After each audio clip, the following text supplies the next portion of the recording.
All right, welcome back to the show. This show we are featuring Branded78 and Brandon Arvay. Brandon and I got the chance to meet each other, I think, about 6 weeks ago, and it has been a trip. Let me tell you a little bit about Brandon.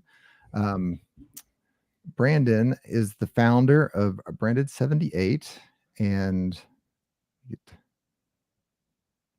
I've lost my music. I apologize. All right. Brandon is the founder of Branded78. He has carved a niche in the digital marketing sphere with his agency's focus on transformative video content creation and strategic social media management.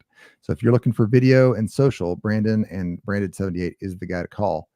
He brings a wealth of experience in leveraging storytelling to amplify brand management and thus drive growth. Beyond his professional pursuits, Brandon is deeply involved in his local community, spearheading the relaunch of LinkedIn Local Lexington, to foster professional networking. No agendas, just professionals getting together. I'm actually super excited about that. We're going to be talking about that on the show. So join us as we dive into his journey, his insights, and the impact of the digital media on modern marketing. All right. Well, welcome, Brandon. Well, I appreciate you having me. I'm still chasing the air horn, chasing the air horn sound. So if you hear it, I'm doing well. Yeah, there we go. If you hear it, I'm doing okay. If you don't hear it, I'm tanking. Okay. So as we start the show, as always, with a little bit of rapid fire question round. So here we go. All right, Brandon, tea or coffee? Coffee, of course. Coffee, very nice. Pepsi or Coke? Neither. Water and coffee. Water and coffee. The purist over here. Please. All right, Deadpool or Wolverine? Probably Deadpool, just funny. Yeah. Texting or phone call? Depends what it is. I like a good phone call for tone and context. I like a text for the speed. Yeah. Okay. So you're not quite a boomer then. You're still kind of a younger mindset. All right. Yeah. Try to do it intentionally. Do it yourself or buy it new? If I could buy it new and save the time, I'm doing that. That's where I sit on that side, dude. That's me as well. Yeah. Fancy food. So like going to a fancy restaurant or going to street vendors? Ooh. Again, context matters, but if I had to choose, probably a street vendor. Because if there's a street vendor, there's other things that are most likely happening with that, and that sounds fun. That's what I think. Actually, they're redoing that here in Lexington, right? I think Greyhound Station, they're redoing, and it's going to be a big food truck area. Man, I don't know what's going on over there. Every time I walk in, it's empty. The only thing going on is North Lime and Bespoken Spirits. Oh yeah, Bespoken is super cool. I was doing some IT work with them, and that's a super intelligent group of guys, but also super cool tech. Yeah, I helped to film a sales series of videos for them once, and then Leonard Skinnerd, whenever they did that big announcement, I was over there and it helped to film that as well. It was a good time. Yeah, that's super cool. For those that don't know, Bespoke Spirits, they have mastered the technology to age bourbons in like a month, in like 30 days or 90 days or something like that. Yeah, it's like 6 weeks. Yeah, but like then the flavor profile is like the super advanced flavor profile. It's very cool. Okay. So we're going to change up the questions here. They're getting a little bit harder. All right.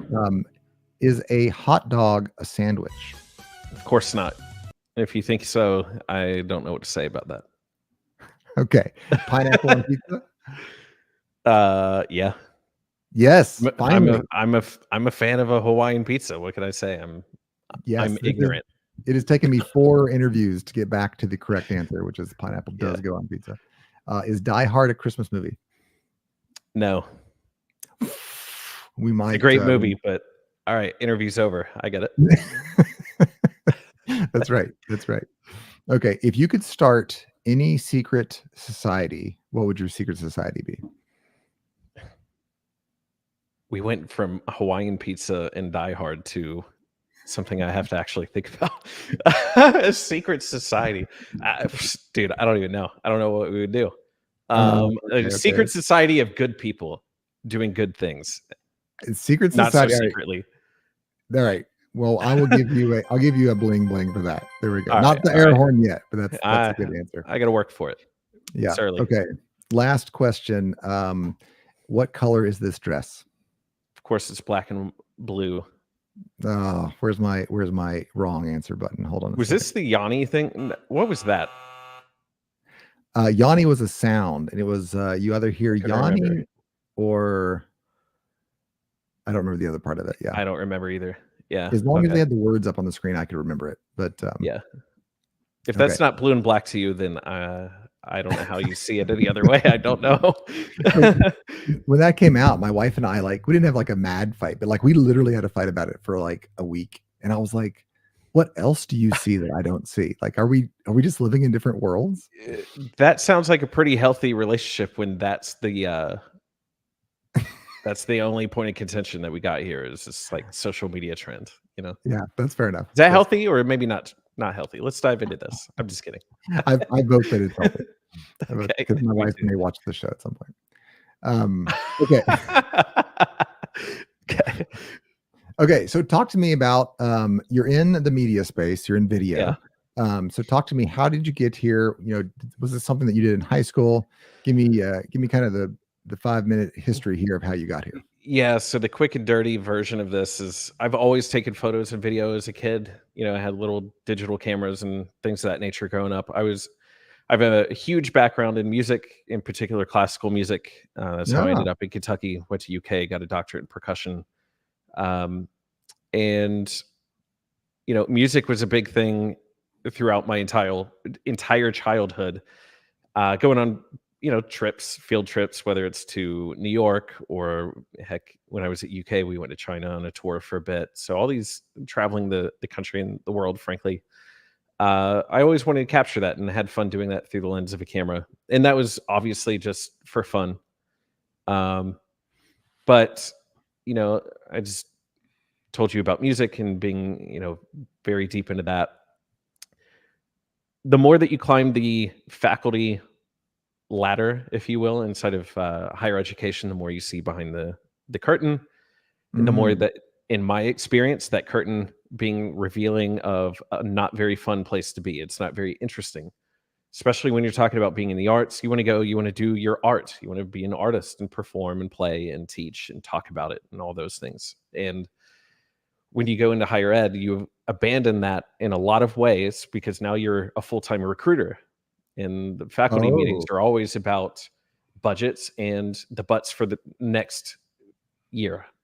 So now you're talking about budgets and, you know, you're haggling over the horn department or the orchestra is going to get this versus this other group is going to get this. And what curriculum are we going to teach? And all these curriculums, of course, important, but there's a lot of ego in higher ed as well. There's just a lot of things that became an environment that was not conducive to my mental health and just not fun anymore. No. And so, yeah, go ahead. I kind of found the same thing. So I was in research for tech for a long time. Okay. I worked in Bell Helicopter. And tech is hyper political once you get to those upper levels of, I mean, the ideas are interesting, but getting them funded is the major task. And so, yeah, it's very political and very budget oriented. Yeah. So I identify with that. Yeah. So, and I had some awakenings even about myself as just a person, you know, going through that sort of experience and being on stage and playing here. I played Picnic with the Pops probably like 6 or 7 times. Oh, that's fun. With the orchestra. And yeah, so I played with Philharmonic for a while. And those kind of experiences are fun. But the in-between, like the very last performance I ever did with Philharmonic in town was Star Wars in 2019. I remember that. Scott Terrell left. It was his last performance and mine as well. So those kind of things, doing more film music, soundtrack kind of stuff, playing along with the film on TV or on a big screen, Picnic with the Pops, having famous people come in, all those kind of things are really fun, but it's few and far between when those moments happen. And for me, I always had a lot of performance anxiety. I always struggled with, this is the skill set that I have and my strength, and this is how well I can execute this thing. But here's my awareness of where it could be and should be musically. And there's oftentimes a delta there, which is frustrating. And when you're frustrated and not having fun and there's anxiety about that, it's just, it's not a good place to be. So, learning more about myself, seeing a faculty kind of situation that's just not very enjoyable. There are people coming from overseas that are the biggest names in the world at what they do as performers in the percussion space. They were coming over here, and the jobs they were getting were podunk in the middle of nowhere. Oh. So there's also the okay, if I'm not excited about the current faculty position I have, and I want to potentially leave and go look at something else, if those world-class superhero kind of people are getting those jobs in the middle of nowhere, where am I going to be? So anyway, all of that to say, it was time to start thinking about something else. And while I was at UK, the percussion program here is world class. It's why I came here. I was very fortunate enough to be a TA for all 3 years, get the degree paid for. While here, we had some of the biggest names in the musical instrument manufacturing world. There's Grammy winners and stuff that used to go to UK back in the day, and just world-class individuals and good people. And being exposed to that high level of the industry, I got to meet the movers and shakers and get to know them personally, and kind of understand their needs. So back when I was in school, I graduated in 2015. So in about 2013, 2014, I started the idea of live streaming. That's when Ustream and some of these other kind of platforms were just coming out to do exactly what we're doing here. We had a lot of students that were from Florida and Texas, and their parents weren't able to come up and see them perform. And I thought as a TA, I was like, I'm from South Carolina originally. My parents couldn't see me play. So what better way to help amplify what we're doing here and bring it to them live so that they can see their kids, working hard and doing a good job. So that was my first kind of intro into going live and doing this sort of thing. While there, again, this is before people were really doing content. Instagram didn't have video yet. It was still very much Instagram OG version.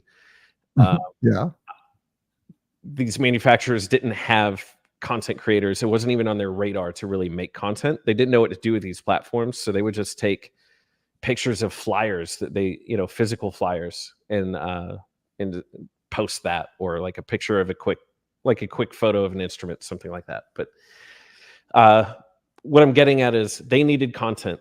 And when I was on stage, what I would do is I would just take my phone and I'd be up on stage before a Philharmonic, for example, and I'd see my Grover Pro triangle sitting there with a set of beaters or innovative percussion sticks and mallets, and I'm getting ready to play, and I've got Yamaha bass drum or a timpani or a snare drum or something, and Zildjian cymbals and all this gear around me. And I was just being intentional and thinking, okay, let's make content for people that need content and don't have any mechanism to do it. I know these people personally that are running these accounts for these brands because, again, they don't have anybody that's really doing it. So the people I've met are doing it. So I'm going to take this quick video, do a walkthrough, and talk you through my setup. Here's why I chose this triangle and not this other triangle. Here's how I'm approaching this particular challenging passage in the music. And I would post it, tag the company. The company, of course, would see that they got tagged in something, and then they would reshare it. And so by doing that, they got content, which made them happy. It's basically word of mouth and a testimonial to them, of course. So that also makes them happy. I got content. I got reshared by the manufacturer, which in any world feels good, especially when it's, the big manufacturers in the industry. So anyway, everybody kind of wins with that. And so by going through that motion, I mean, what I'm describing is what everybody knows to be influencer marketing right now. Yeah. And so it's kind of influencer marketing before it was really an established kind of situation. And so anyway, I got endorsements with the companies, and quickly after being endorsed with these companies and doing some of that work, other people in the musical world that were seeing this were asking me for some advice on, hey, how can I market the thing that I'm doing with my event or my organization? it's a natural carryover because it's still in music, but also it's a little bit something new in the marketing space, which was a skill set that not everybody had yet, and so it became organic to just go and help, or some of these organizations and individuals do basically take the principles and concepts I was deploying against myself and do it for a group. And so rinse and repeat, do that over and over and feel confident with that, to the point where it's like, oh, I understand the parallels as an educator. I understand the parallels between, what I'm doing here in the musical space and something that could actually help somebody in retail or a completely different industry, because at the end of the day, we're just dealing with people. And so was able to start pivoting and do things outside of the musical space. And I started seeing there was a demand there and an interest in growing reputation for that. So it's very easy to say, here's all this complicated kind of relationship with music at the moment that I'm not very fond of. Yeah. And here's this new budding kind of thing in the marketing space. Let's just turn this one down, turn this one up, and eventually just go full time, which is what happened. There's so many things I love about that story. One of the first things, and we don't have to dwell on it very long, but there's a lot of hate on higher education right now. Like, don't go to college, don't get into debt, blah, blah, blah. You found a way to get to college without debt. Well, not so much. My other degrees. Actually, my undergrad was supposed to be a full scholarship. By the time my second year started, the full scholarship was locked at a price, but tuition already went up about 27%. Oh, so it never kept up. They lied, basically. Well, it is. Yeah, I get it. Yeah. But the point is, though, yeah. I know. There were avenues, right? But the thing that I wanted to highlight is, and I got to experience this not so much in college, which is not a negative comment on college, but when I was at Bell, I got to be in the room with people that were leagues smarter than me and more experienced than me and better than me at the craft. For me, it was helicopter design. For you, it was getting to meet all of those, both the professional, like the musicians, but also then the manufacturers. Mm-hmm. It's the relationships that you build and the experiences that you have that shape you, and then you leverage those relationships later. But yeah, when you were in college, what was your biggest mind stretching moment from somebody that you met? Jim Campbell, the recently retired professor from UK, was there for about 34 years, maybe. Mm-hmm. He holds 2 patents with drumhead manufacturing, actually. Okay. When we were in China, we're standing in the Central Chinese Conservatory halfway around the world, and I'm walking to the back of the percussion area, and there's his music, and there's his sticks sitting there. And he's just, there's a pretty major manufacturer called Innovative Percussion based in Nashville that was established about 25 years ago, and that was because of him. He took one guy that was in the marching percussion world. He took, oh my gosh, why am I going to blank on his name? From the Chicago Symphony, just retired. Holy cow, I see his face right there. Jim Ross. He just retired last week. There forever. Anyway, put those 2 guys in the room and said, hey, you're into the marching arts and in instrument manufacturing, that sort of thing. You're at one of the world's best orchestras in the world. Let's get you guys together and figure out how to make some sticks and mallets for the world. And that was because he put them in the room. And now here they are. He's one of the biggest names from the Yamaha Corporation kind of space. He's a Hall of Famer in every organization that you can think of, every award that you could think of in music education. So yeah, being around a person like that, there's a lot to be learned, and I owe him a ton. So I learned a ton. And looking at it, it's like most of the people in the space were trying to write what felt like the next biggest, coolest piece of music that was going to pop off. Okay. And then here's Jim writing something for middle school. And one day I was just like, Jim, why the hell are you writing this? You could write, everybody's chasing this thing. You could be, and he has some of those kind of pieces out in the world, but it's like, why aren't you doing that all the time? And he looked at me and he was just very frank. And he said, because it's not art, it's commerce. I was like, okay. So with that, it was finding a white space, because writing for middle school kids, I mean, anybody that's watching this is probably thinking, yeah, that's probably not the most intellectually stimulating thing to do. Yeah. And so very few people were doing it. So there's a big white space there. That's also a prime time when students are just learning to perform and play. So this is a essential moment in their life, and there's very little output in comparison to, higher art music. So he found a white space, obviously important when you talk about business. And then when he was doing it, he was very mindful about how he was actually assembling that piece of music to say, what are the skills that are being taught in the classroom at that age that they need to know? What's the instrumentation going to need to look like? When I think of an average middle school, how many of these instruments do they really have? Um, just all of that pedagogical kind of stuff gets crammed into there. So it's not just writing for writing's sake, but there's real learning to be had there. And because there's a lot of white space there, it's going to sell out, and it's going to sell a lot. And whenever you do the deals and you get, $5 or 50% or like whatever, I have no idea what the back end looked like for him. But every time something sells, it's money in your pocket, Yeah. So that being the commerce part, but also it kind of feels a little philanthropic, like being that thoughtful and putting that into the music itself. Yeah. Yeah. This is why you should go to school. Because it's the intersection of deep art. I know every detail of this art. I kind of know all the details of the surrounding art around me. And thus I can now begin thinking about what needs to happen next. I know in my world in helicopters, I got fortunate enough to have several patents. And the only way I got there was staring at the problem for far too long. Right. But falling in love with the problem and then Yeah. solving problems that were kind of next level. That's just, I love that part of the story. So you kind of have this background of being very into your craft, and then you start doing something very natural, which is I'm going to start bringing some technology in, and I'm going to start telling stories. And then many years later, we have you telling stories. I think there's a couple of things in there. One is, in the world that we live in, I think it's okay to have multiple careers. Like, we had this one career, we did it well, and then those skills transfer over. Which are the best skills that you can pull from the music, from that music background into what you do today? Well, it's a music education background along with marketing. At the end of the day, it's all the same to me because you're just trying to get a person to do a thing. So in a educational situation, you're talking about a student walking into the room in August with a certain skill set that they walk into the room with, experience and background.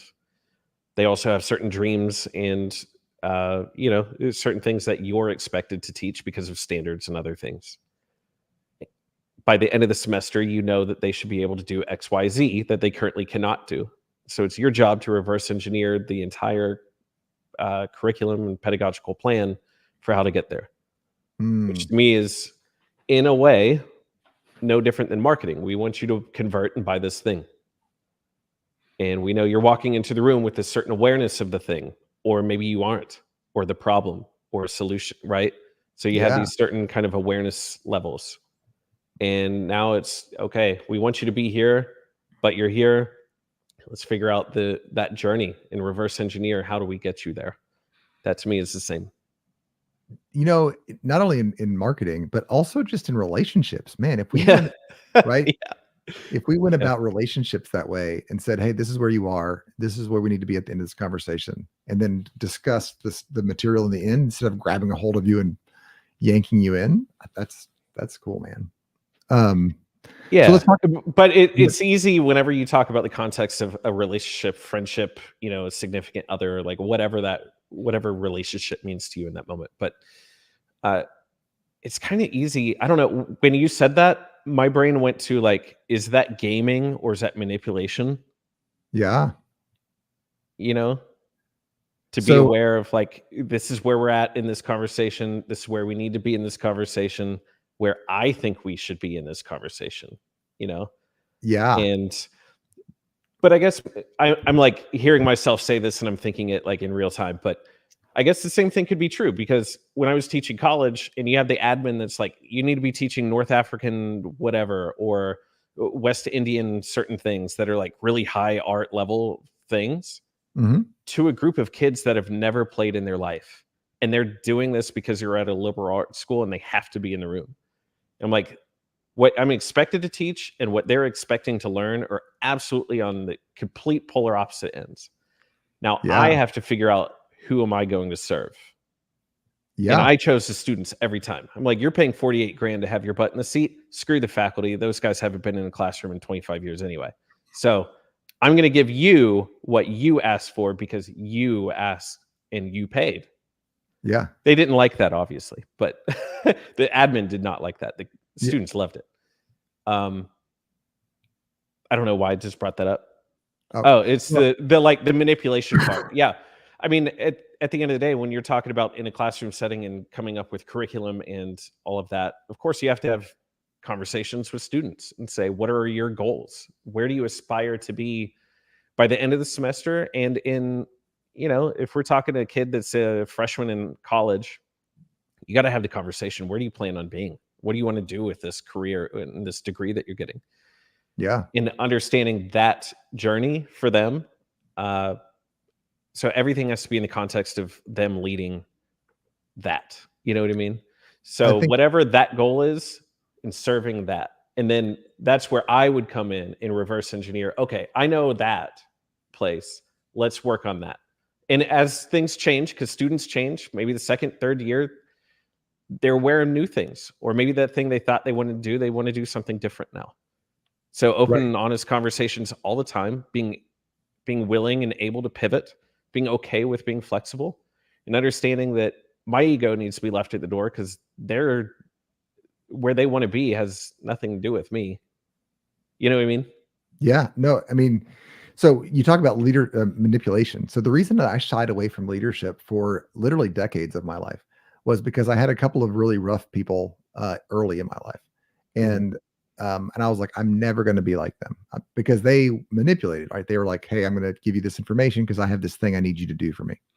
But then I studied leadership for a long time, and I was like, leadership and manipulation they're like two sides of the same coin. There's a lot of closeness. How do I emotionally deal with that? And I think what you were nailing on it there is a good leader. And I think the best leader that I've had in my life is this guy named John. I was probably 28-ish, and John pulled me aside. He was my boss, and he said, hey, you need to leave. He wasn't firing me. He wasn't making me leave, but he said, you've learned everything that we can learn here, and to go to the next level, like, you want that promotion in 5 years. I can't give it to you because you've never have designed your own subsystem and like tested it in the flight line. I was in helicopters, right? So I had to go. So I ultimately, because of that specific piece of advice, I went off to Bell Helicopter and was expanded in a lot of other ways and got to really chew on my own problems and solve them and fail and grow. And so it was that kind of moment. I was like, somebody is going to be moving you towards some objective, right? It's either going to be somebody that's manipulating you, or it's going to be a leader. And I see a lot more manipulation than I see leadership. But what I want to spend my life doing is helping folks love their employees and the other, in the nonprofit sense, their team, and nudge them, not force them, but nudge them towards more than they are today. It's a very heavy weight, or because it's a fine line between manipulation and leadership. Well, I think it's leadership if at the end, how do I want to say this? I think it's leadership if at the end of your involvement with them and your encouragement and nudging, you're okay with them leaving because that's what's best for them. I think that would be leadership. Yeah. And I think it's manipulation if the whole time you're secretly serving yourself so that they are just doing what you need.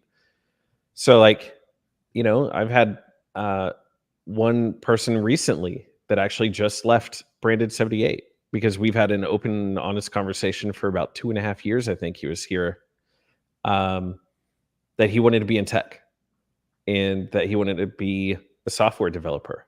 So he started going to code school remotely in Nashville, still working, doing everything for Branded78, but he was doing school and getting really, really into it. And, just always kind of checking in. Hey, how's school going? Just, and also putting it out there like, hey, dude, I'm I want you to leave eventually so that you could choose that, because that's you choosing you, and that's important. Just make sure you give me a heads up, like whatever that is. You know, if you could give me like on a replacement, 30 days or something, like give me some sort of warning that like it's coming. And of course, people are totally open to doing that whenever you're not confrontational about it, you know, because you're putting them first and saying, like, I'm willing to lose this person because that's what's best for them. Yeah. And it sucks as a business owner to have to go train somebody, to go find somebody that's qualified and hope that, you know, you could get them back up to at least what they're doing. If you can hire even better, cool. But yeah, you know, there's a lot of frustrating things that come with that. But I think it's our responsibility as a business owner to be okay with that and accept it. Yeah. Yeah, totally.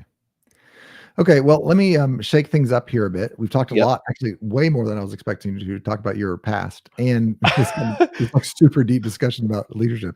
I could be long-winded about stuff, but I like talking. Okay, so tell me what you're most excited about right now. I know we can bring up LinkedIn Local if you want to talk about that, or just tell me what you're most excited about right now. Well, I think in general, 2024 has been a really positive year and a great year for Branded78. And me personally, just being fulfilled even more with what we're doing. You know, one of the challenges currently is, I think our business, for the most part, it's been about 90 to 95% recurring or retainer client work. Oh, good. And not everybody's here local. If everybody's sick, that's a good sign. Yeah, I mean, if we could, cash flow and, you know, forecasting and all that stuff is nice when you have that. But we had a couple, you know, it's client services, so people are going to leave at some point, right? Oh, yeah, it happens. And so you had a couple clients leave, so that, you know, that percentage comes down. At the same time that some other one-off kind of things that are totally unexpected, and especially in the video world, a lot of times people will put an event on and they think about it for a year. And then 3 weeks before the event, they go, "Oh my gosh, we have no way of actually like capturing what we're going to do." So then they reach out, you know, now we're on their radar. Yeah. You got the horn. You got it. All right. Yes. Yeah. So made it. All right. We're good now. If you're putting on an event, you need a videographer. You need a video team today. Yeah. Or it's happening in a vacuum and nobody really knows. Nobody really knows. No, that's so true. So true. Yeah. So, you know, at this moment where the recurring stuff is a little bit lower, the one-offs are increasing, which is great to offset that and even, you know, surpass what we were at. But that can be frustrating just simply because you don't know when some of those things are happening, you know. But I think 2024, to get back to it, high level, dude, this year we've worked with, our work could be seen with everybody from Derby to Keeneland to some of our stuff is on Home Depot, Walmart, Pennington Seed. We did the thing with Bespoken that had, it was not for Leonard Skinner, but Leonard Skinner was obviously involved because it was their brand. Yeah. So getting to be in some of these rooms, doing a lot with NIL work. We just shot the coaches videos with Mark Pope, Mark Stoops for Paul Miller Ford. So those are, we have one last round of edits, I think. And then I think JMI is going to be happy and then we'll be able to start airing them. But, you know, so getting into some interesting rooms. What's that? Oh, I said you're going to get another, horn for that. Okay, good. All right. Yeah. So, yeah. So just list them off for me again. You have NIL, you have UK alumni. I know I'm missing a ton of things, and I really apologize for anybody that might be watching this and they're like, "You didn't name me." You know, like Bourbon Con that happened over at Griffin Gate. We've been doing a lot with. We did that event. We've done a bunch with Griffin Gate and the Marriott in general. Heck, we've done influencer birthday parties, which are a lot of fun. Yeah, I mean, because there's some big budgets for birthdays and just a lot of cool things that are going on, and the kind of people that are in the room are also very interesting people. So yeah, local companies as well, restaurants, everything from countertop fabrication and installation places to moving company to, like I said, I don't know, 3-4 restaurants, the entire warehouse block, area. That's about 54 businesses over there. 2 political campaigns, one for national office and one for local. Yeah, it's, and when we get into this kind of video space, so many people start with just one thing. They do just music videos, just wedding videos. Yeah. And I think for us, it's been just anything that's social media or corporate related and non-specific to an industry. Because at the end of the day, if you zoom out, it doesn't matter if you're talking about like trying to get people to buy food or buy your moving services, or if you're trying to get them to, see this, like the TBT tournament. We made video for the basketball tournament that happened this summer. So marketing funnels are all the same, no matter the industry. People are at the end of it. You know what I mean? There's so much carryover, and it seems like the popular advice is, no, you need to niche down. And the more that you niche down, the more that you're known for doing that one thing. And it's like, well, yeah, but we've also built an identity that we could do a whole hell of a lot of different things. And that doesn't seem to make anybody shy about using us, Yeah. Yeah, man. And I feel like that speaks to the story component when you were talking about story earlier. Just understanding that, like, oh, okay. Yeah, maybe you're seeing an influencer birthday party or NIL or TV spot or something like that, but like you're seeing your story in the content that we're making. And I think that's why we're having success. So AI, right? We're starting to get into the AI video world. We have, of course, we have AI voice, we have AI pictures, we have AI. So, where do you see video, the work that you're doing, in AI? Are you competitors? Does AI add to you? What do you think? Use AI has been around for a long time in the creative space. Whether we want to admit that we engaged it for a long time now or not. Right now, it's very much a tool that helps us do our jobs more efficiently, more accurately. I don't see it ever replacing what we're really doing. Now, of course, there are platforms you could go in and type in and say, okay, I'm Drew Sutton. I got a leadership podcast, and I want to have a 30-second teaser about the show. And the teaser, like you could put every detail into this thing, and it'll turn out a video. But it's not going to reflect the faces and the people and the stories and all the things that make your show very specific and unique. So it could give you something, but it's not going to be you. And that, I think, is the thing that people will always bring to the table, which is you. Yeah, I so agree with that. My wife's uncle, but he's kind of my uncle because we've been married so long. Bobby used to tell me, he said, people buy you. They don't buy. He has a carpet cleaning business called Magic Carpet. So there's a shout out for him. I have some insight into his finances because we have a pretty small family. And let me tell you, he does a lot of carpets. I can imagine. Yeah. And it's because Bobby is just engaging. Like, he's one of my favorite people. He's always positive. He doesn't really accept excuses, but not like in a jerk way. Like, you just kind of being around him, you're like high energy, and you want to live up to being in his presence, if it were, Yeah. And he's fun, and he's kind of got a little bit of a party edge to him. And people, like, you just want him to clean your carpets. Like, if he offered something else, I'd want him to do that too. Yeah. And I think that comes across in video so much better than text or pictures. And so that's, I think, video. You asked me early on about text versus a phone call, and that's why I answered it the way that I did, because the medium matters. I feel like what are we trying to convey in this moment?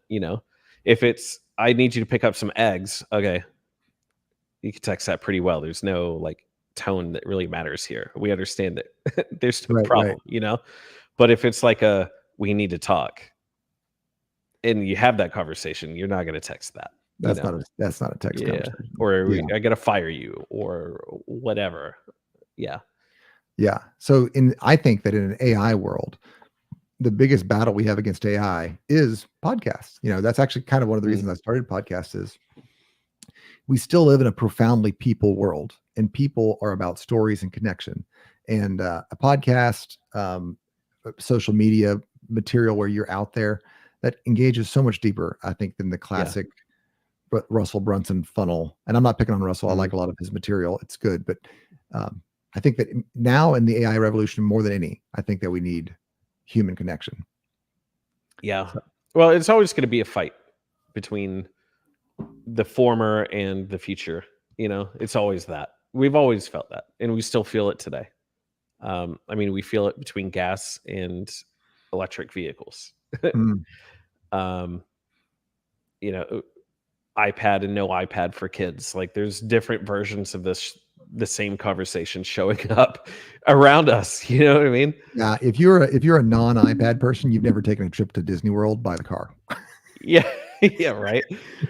I mean, I bring that up because it's like my son, we were going to baseball practice the other day. And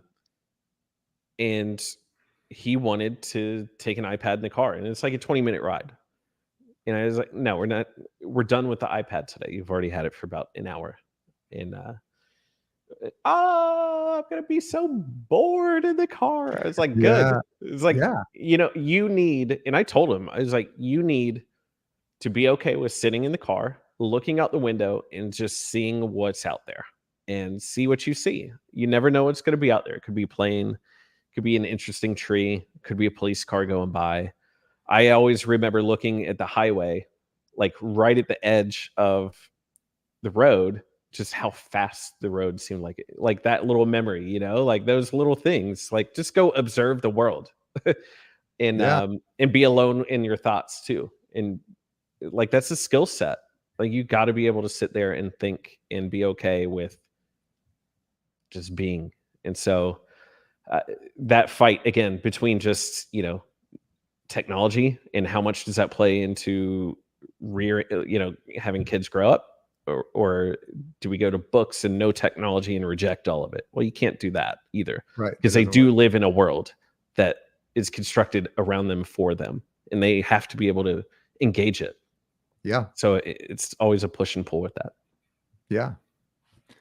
All right. Well, I'm going to move us on a little bit here. Yeah. So, you have started launching LinkedIn Local Lexington again. This kind of died in COVID, and you're the spearhead for this. And I've gotten the privilege to kind of be on the edge of it, on the periphery of it. We're having a soft launch. If you're here in the Bluegrass area, it's up here on the screen. We're having a soft launch. Talk to me about why you thought, hey, we should do this, and what your hopes are for it. Okay, so Drew's being very modest, and I appreciate that. But Drew is pushing for it to happen, and so I very much appreciate his energy in getting this going as well. He's going to play an important role, and is already playing an important role for making this work. So I appreciate that, that nudge and getting it going here. So LinkedIn, I guess maybe just retrace the steps for a moment. Kaylor Slagle and Michael Gilliland, I believe Michael was a founder of it originally. Yeah, it was the two of them, the two amigos, Batman and Robin. Yeah, definitely. Yeah. I don't know who was Robin, but one of them was. Yeah, probably Michael. So Kaylor was making Kaylor was one of the original 3 founders of Branded78. And Kaylor, I didn't know that. Okay. Yeah, so he was CTO at Highbridge Underground and I remember that. Well, Hybrid Springs and Kentucky Underground Storage. And so he was making a lot of content on LinkedIn back when LinkedIn was really starting to pop off as a place to actually make content and not just, put up a job listing. And so anyway, he grew a really big audience really fast. LinkedIn this is the story as I understand it. I could be getting this wrong. Right. It's been a while since I heard the story, but as I understand it, LinkedIn was reaching out because they started this whole networking thing. They wanted to compete against somebody else that was trying to maybe take over. And so they started this concept of LinkedIn Locals. And they needed some people that were boots on the ground in different states and cities to help lead it. And so they reached out to Kaylor. Kaylor basically was given that franchise brand, no fees or anything. It's sort of unofficial. Yeah. But to be able to leverage their IP, there was sort of an agreement there. And this has changed and opened up a lot more since it really started. But anyway, so he started LinkedIn Local, brought in Michael because he and Michael had a podcast together. And so the two of them spearheaded the thing. And essentially, we've kept the format largely the same and are going to keep the format largely the same. No pressure, like you said. It's really, one of the things that drives me crazy about networking events, other networking events, is pressure. I don't really want to go to something that feels like school where there's speakers that are up there doing a thing, and like it just becomes a whole thing. And I just want to go to a place where people are chilling, and you know, I, I don't necessarily want to sell anybody on anything. I just want to be a person in the room, and if other people want to have a conversation with me, cool. Uh, Yeah. we all are under the assumption that we're in business and entrepreneurship land in some respects. Some people are going to be in retail, others in manufacturing, somebody else in could be a lawyer or plumbing, like whatever. We don't need to go in there and hard sell each other on our services. This is not really a place to come in there and just be a magazine or like a TV spot. It's just to go in, be cool, hang out, and lounge, and also to bring some love to the local communities. So it's like, we have the soft launch going on next week at Lex Live. September, we're going to go over to the Rack House Tavern at the Campbell House. We're going to do it there. Basically, show up, you buy all the drinks, all the food, whatever you want. That's on you. And the restaurant, usually Tuesdays are like the slowest days in the restaurant world, as I understand.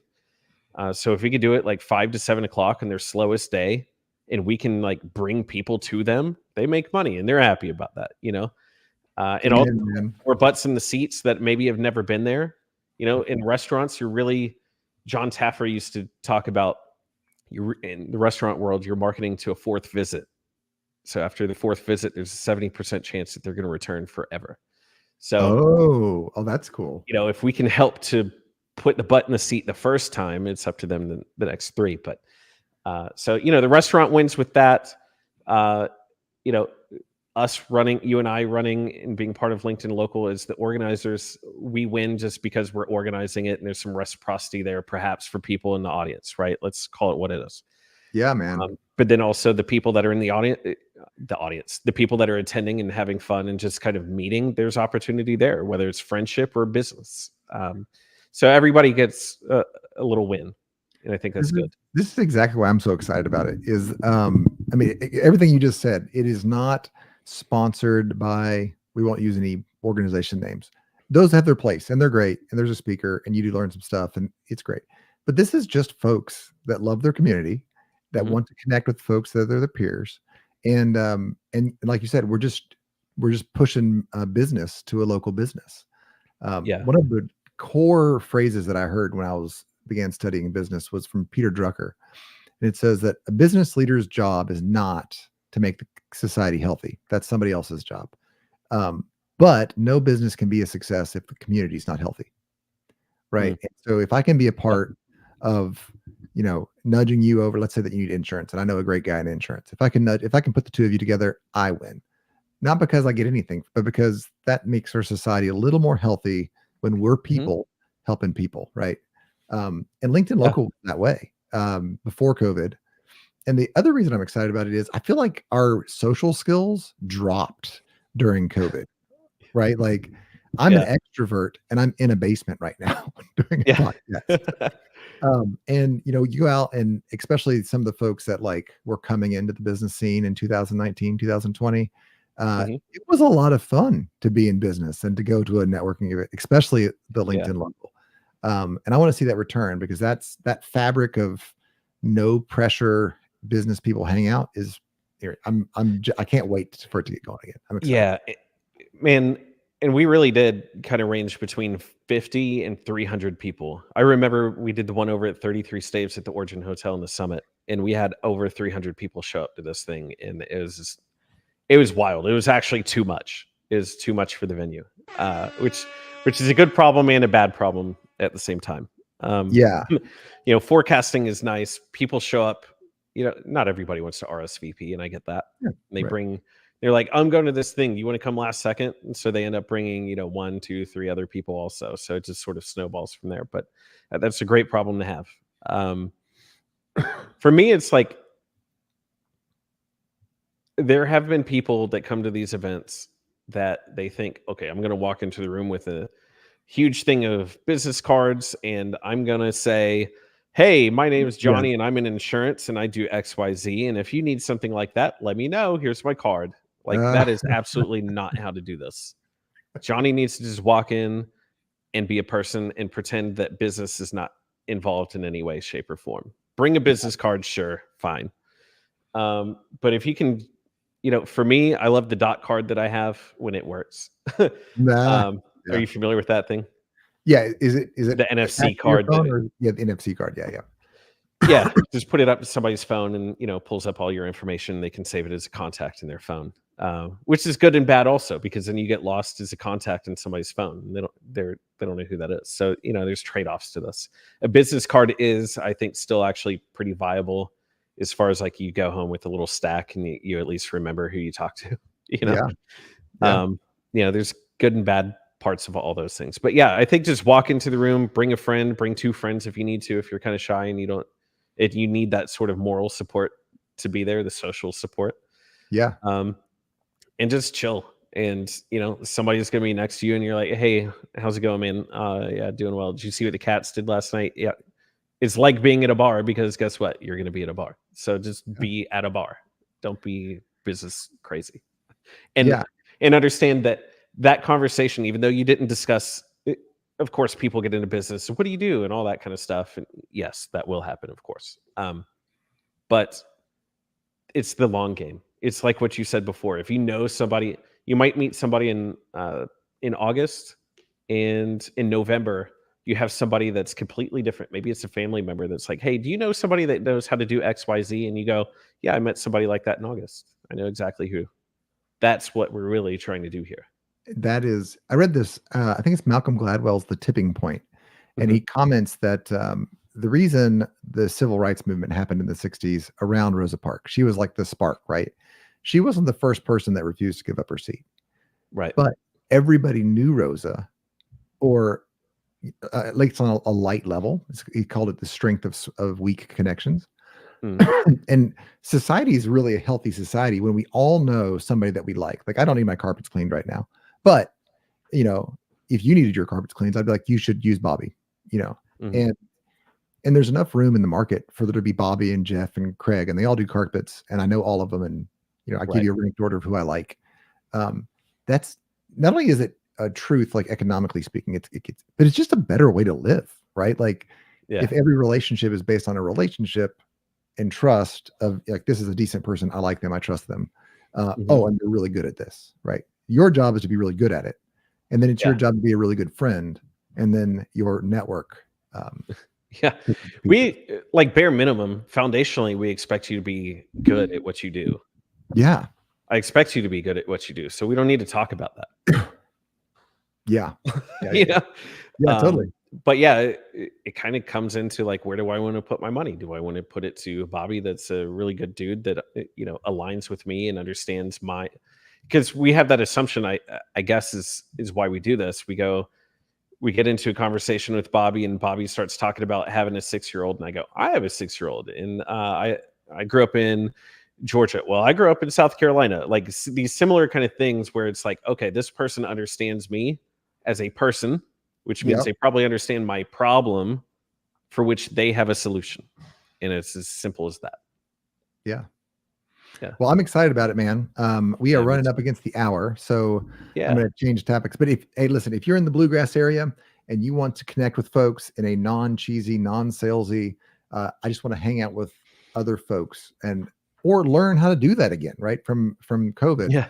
Come see us, bring a friend, bring 2 friends. It'll be the time of your life, and it's going to be as cool as you make it. And I trust you to make it an amazing time. So come out. Here's the link again. It's at Lex Live. There's bowling. There's finger foods. Come out, have a good time, buy an appetizer for somebody you haven't met, and walk away with a new friend.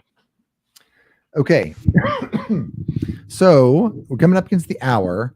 Is there talked about what you're most excited about? All right, tell me your most exciting story. You worked with the client. Tell me kind of like what we want to protect the guilty here, right? But so tell me something about your client. You worked with them, and then after you worked with them, they had this really cool. What was your favorite story of all the work that you've done so far?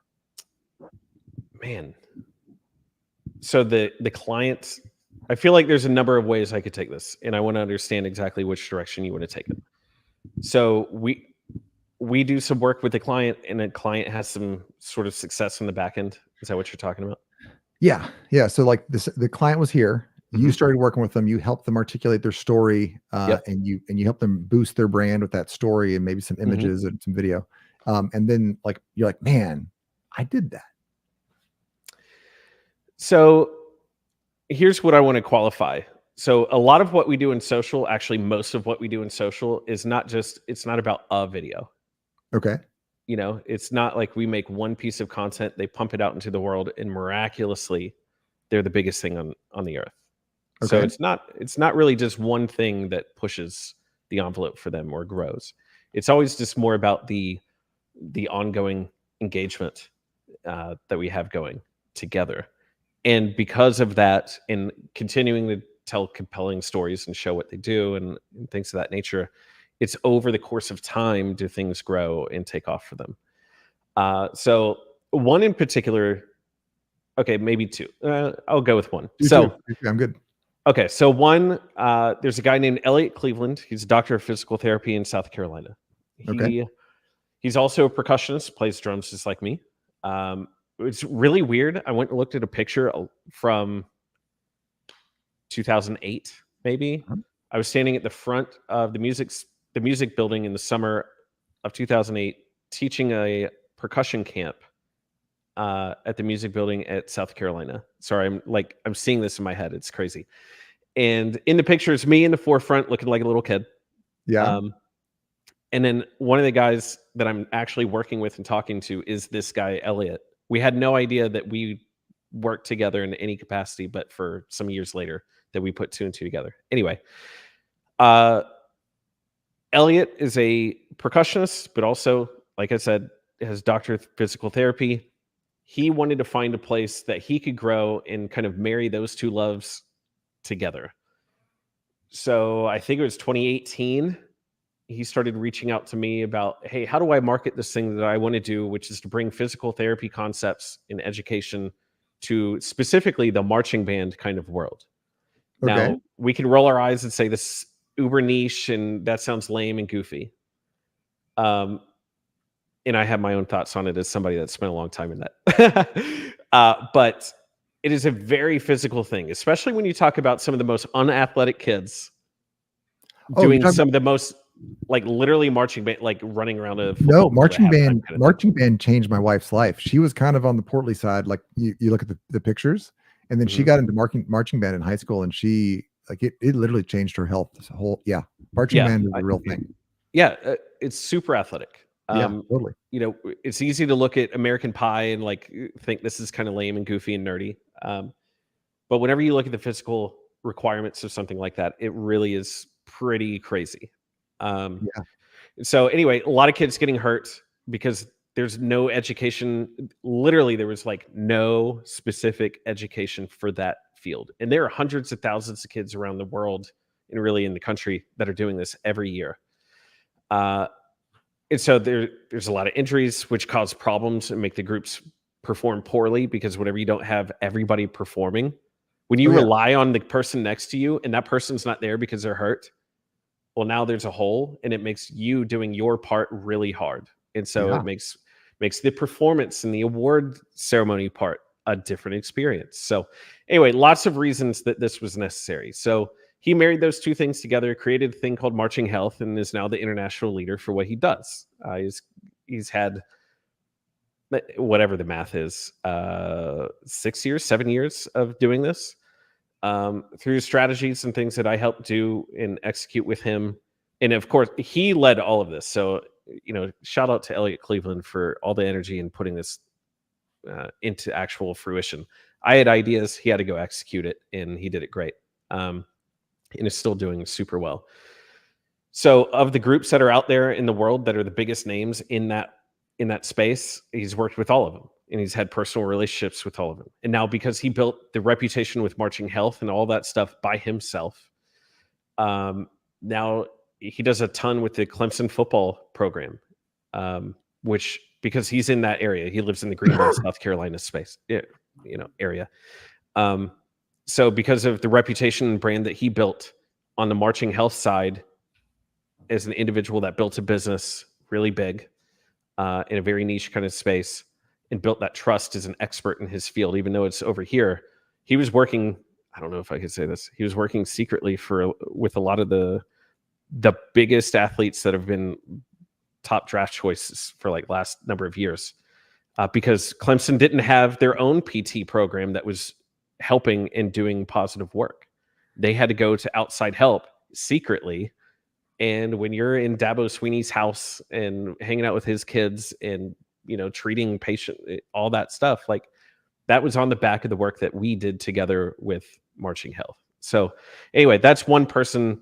And again, I'm not trying to take the credit because Elliot had to go execute it, and he's a badass at that. So congrats to him. Another person would be Taylor Desson, who's one of my great friends. He lives in the Nashville area. He and I actually met another percussionist. We met at South Carolina doing the drumline in 2007. Fast forward to COVID. He was a recruiter for about 10 years before this in the software development space. So his job is to help people get jobs at Netflix or anywhere that's coding for streaming platform or anything, not just streaming platforms. But and so COVID happens and you can't do lunches and coffees and all the kind of things that you would do in person. So what do? You make content. You try to scale yourself that way. So he and I started very low level kind of together engagements. Yeah. In 2013, he was the Nashville Tech Influencer of the Year based off the content that we were doing together. And, he does a daily show on LinkedIn every single day, live, every weekday for about 15, 20 minutes, called Guidance Counselor 2.0. It's all the stuff that your guidance counselor should have taught you about getting a job or being employed and all that kind of stuff. Yeah. So he's had some major names from any tech company you could think of. It's been represented in some form or fashion on there. And that's all built on the content that we did together. And he continues to grow his personal brand. And again, I'm not trying, just like with Elliot, I don't want to take the credit there because they had to execute. Taylor's got to execute every single day a show, which is crazy. Right. They just had a baby 4 weeks ago. They had their second baby. So he took a little bit of time away, but now he's back. And yeah, it's just kind of crazy whenever you surround yourself with like real go-getters that are high achievers. They're actually compelled to do the work. Our ideas are one thing. Your execution of the idea is another, Yeah. But, I'll say though, and I say this a lot of times, there's hard work and we all need to work hard. There's no doubt about that. There's hard work. There's smart work, which people are like, oh, I want to be clever. And I think most people stop right there. They're like, oh, I'm going to be clever. But then there's just right work. Like if you have somebody that understands story, if you have somebody that understands, in my case, leadership or operational efficiencies and stuff, they can short circuit you to the end of the learning. And then you can put that hard work and that smart work and really get a lot of results. And I think that's, in the time that we've known each other, I've seen that with you. And so if you're watching, and I realize that a lot of you are watching from Brandon's platforms here, you already know this, but teaming up with a good coach, I was struck by this watching the Olympics. Every one of those gold medalists had 1 or 2 or 3 coaches, right? Having a coach or having a partner that knows their craft, which is not doing flips, which is not, the main stage, is what professionals do. Having a coach doesn't mean you're not a professional. Having a coach means you are a professional. And once you make that switch in your head, you start asking yourself, well, how can I afford the next coach? Because that guy's going to take me and launch me forward, right? If folks wanted to touch base with you, I know that you're full up with customers, which means if, how could people reach out to you if they're like, man, I need to really touch base with Brandon? Yeah. So Instagram, being the space that we're in, and a lot of people are millennials, Instagram is always a great place to send a DM. B.Arvay is my personal handle. Lexington Business Show, all one word, is another. That's a podcast that we have. That's why you have this set up. And then Branded78 _ that being the business handle as well. So reaching out anywhere, any one of those 3 in a DM is always good. Sending an email, just a proper email like anybody else, Brandon@branded78.com. That's always great too. I'm going to throw that up here. Brandon at branded78.com.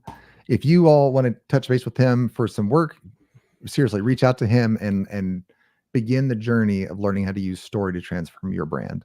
Or you can come to, if you're in the Lexington area, you can come out to the LinkedIn local. Come do it. We want to meet you next Tuesday. I'm excited. It'll be fun. Yeah. All right. Well, with that, I think we're going to call it for the show. We've hit the hour mark. Brandon, thank you so much for being on the show. I've had a great show. And with that, we are out. Thanks for